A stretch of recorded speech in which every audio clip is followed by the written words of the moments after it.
মালয়েশিয়ার নতুন calling visa খুলতে চলেছে। মালয়েশিয়ায় আপনি কলিং ভিসায় আসতে আপনার যে খরচটা হবে সেই খরচটা করা হয়েছে ৭৯,০০০ থেকে ১,৬০,০০০-এর ভিতরে।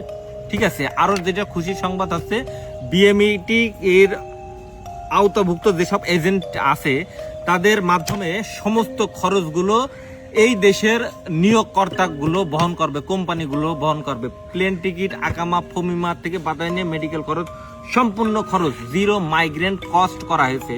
তাতে দালালদের যে আধিপত্যগুলো ছিল ৪ লাখ ৫ লাখ টাকাগুলো ৪ লাখ ৫ লাখ টাকা নিত, সেই খরচটা টোটালি এখন নেই। সেটা হচ্ছে আপনি যদি মালয়েশিয়ায় এখন আসতে চান তাহলে আপনার কোনো খরচ লাগবে না। শুধু যদি আপনার হাতে একটা পাসপোর্ট থাকে, পাসপোর্ট থাকলে আপনার আর কোনো খরচ লাগবে না।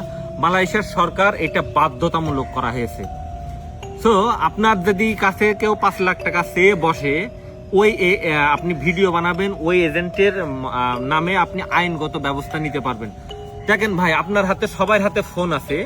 এই নীরব যন্ত্রণা যদি আগের মতো আপনারাও সহ্য করেন যেভাবে আমরা সহ্য করেছি, তাহলে আপনার দালালদের আধিপত্য কখনো মুক্তি পাবে না। ভাই, আপনার ভিডিওটা আপনি তৈরি করবেন, আমাদের কাছে পাঠাবেন, আমরা আপলোড দেবো।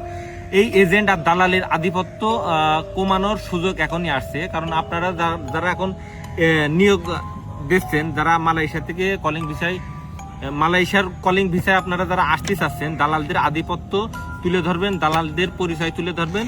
কেউ যদি আপনার কাছে টাকা, অতিরিক্ত টাকার দাবি করে বসে, আপনার বিএমএটির ওদের আরএল নাম্বার ধরে আপনি আইনগত ব্যবস্থা নেবেন। সেই আছে এজেন্ট এবং সেই নিয়োগকর্তা সে লাইসেন্স বাতিল হয়ে যাবে। সো এই বছর মালয়েশিয়ায় ২৬ সালের কলিং ভিসার বিশাল কড়াকড়ি করা হয়েছে। সো আপনাদের খরচ আপনারা বুঝতে পারছেন, সর্বোচ্চ ৭৯,০০০ টাকা থেকে ১,৬০,০০০ টাকা। টাকা এখানে কিন্তু রিঙ্গিত না, টাকার ভিতরে থাকতে হবে। আর এই সম্পূর্ণ টাকাটা আছে মালয়েশিয়ার যে নিয়োগকর্তা, যে কোম্পানি, ওই কোম্পানি বায়ার করবে। আপনার ভিসা খরচ থেকে বাদায় নিয়ে সমস্ত খরচ আপনার কোম্পানি বায়ার করবে। শুধুমাত্র আপনার খাবার খরচটা আপনাকে বায়ার করতে হবে, তাছাড়া আর কোনো খরচ নেই। সো ভিডিওটা শেয়ার করে দেবেন। আর আপনার সাথে যদি অন্যায় হয় আপনি প্রতিবাদ করবেন। প্রতিবাদ না করলে আপনার সাথে এখন অন্যায় হচ্ছে, আগামীকাল অন্যায় হবে। ধন্যবাদ।